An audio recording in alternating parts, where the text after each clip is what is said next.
Assalamu alaikum wa rahmatullahi wa barakatuh. Donc, comme promis, voici la review sur les gilets papillons ou Faracha. Donc, je vous présente le beige et le gris.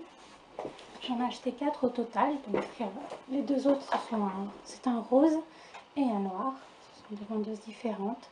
Donc, le gilet papillon est un gilet papillon. C'est un gilet très très grand qui couvre très bien. Donc, voici la matière.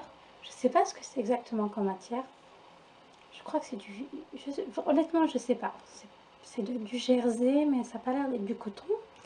Donc c'est très fin, très fluide, très léger. Ça se porte très agréablement.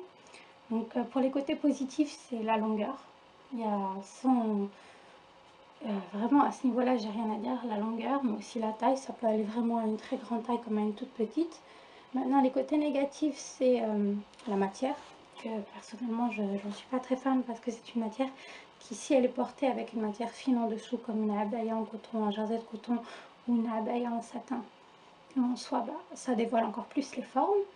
Et je ne suis pas fan non plus. Donc en pro, c'est la largeur des épaules.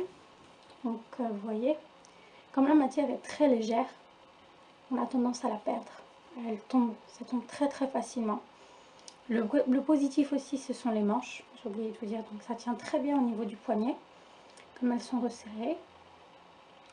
Donc, ah oui, difficile aussi parce que donc, deux vendeuses différentes de 4 gilets, 2 gilets achetés chez une vendeuse n'ont pas de, vous savez, les boucles qui permettent d'accrocher au cintre. 2 par contre chez une autre vendeuse les ont, comme ici. Ça c'est très très pratique parce que sinon c'est horrible à stocker et à ranger. Donc voilà. Sinon, c'est très sympa à porter à la maison avec des vêtements très épais en dessous. C'est très bon aussi, comme du coton, des tissus en fait assez épais. C'est un conseil, surtout si vous avez des formes.